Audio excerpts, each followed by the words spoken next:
بے شک آسمانوں اور زمین میں ایمان والوں کے لیے اللہ کی قدرت کی نشانیاں ہیں، اور تمہاری پیدائش میں بھی اور جانوروں میں بھی جن کو وہ پھیلاتا ہے یقین کرنے والوں کے لیے نشانیاں ہیں، اور رات اور دن کے آگے پیچھے آنے جانے میں، اور وہ جو اللہ نے آسمان سے ذریعہ رزق نازل فرمایا پھر اس سے زمین کو اس کے مردہ ہو جانے کے بعد زندہ کیا، اس میں اور ہواؤں کے گردش دینے میں عقل والوں کے لیے نشانیاں ہیں۔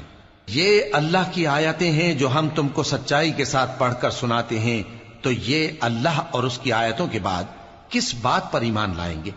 ہر جھوٹے گناہگار پر افسوس ہے کہ اللہ کی آیتیں اس کو پڑھ کر سنائی جاتی ہیں تو ان کو سن تو لیتا ہے مگر پھر غرور سے ضد کرتا ہے کہ گویا ان کو سنا ہی نہیں۔ سو ایسے شخص کو دکھ دینے والے عذاب کی خوشخبری سنا دو، اور جب ہماری کچھ آیتیں اسے معلوم ہوتی ہیں تو ان کی ہنسی اڑاتا ہے۔ ایسے لوگوں کے لیے ذلیل کرنے والا عذاب ہے، ان کے پیچھے دوزخ ہے، اور جو بھی یہ کرتے رہے کچھ بھی ان کے کام نہ آئے گا، اور نہ وہی کام آئیں گے جن کو انہوں نے اللہ کے سوا معبود بنا رکھا تھا، اور ان کے لیے بڑا عذاب ہے۔ یہ ہدایت کی کتاب ہے، اور جو لوگ اپنے پروردگار کی آیتوں سے انکار کرتے ہیں ان کو سخت قسم کا درد دینے والا عذاب ہوگا۔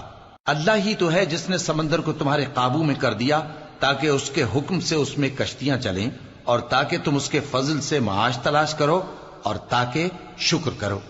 اور جو کچھ آسمانوں میں ہے اور جو کچھ زمین میں ہے سب کو اسی نے اپنے حکم سے تمہارے کام میں لگا دیا۔ جو لوگ غور کرتے ہیں ان کے لیے اس میں قدرت کی نشانیاں ہیں۔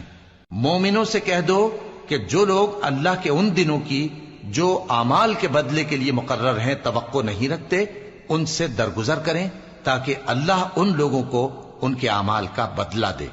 جو کوئی عمل نیک کرے گا تو اپنے لیے، اور جو برے کام کرے گا تو ان کا ضرر بھی اسی کو ہوگا، پھر تم اپنے پروردگار کی طرف لوٹ کر جاؤ گے۔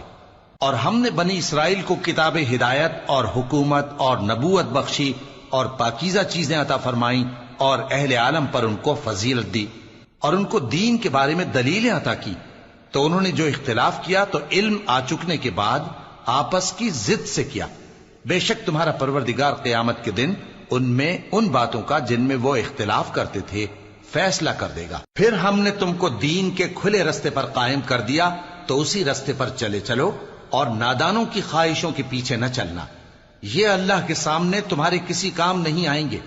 اور ظالم لوگ آپس میں ایک دوسرے کے دوست ہوتے ہیں، اور اللہ پرہیزگاروں کا دوست ہے۔ یہ قرآن لوگوں کے لیے دانائی کی باتیں ہیں، اور جو یقین رکھتے ہیں ان کے لیے ہدایت اور رحمت ہے۔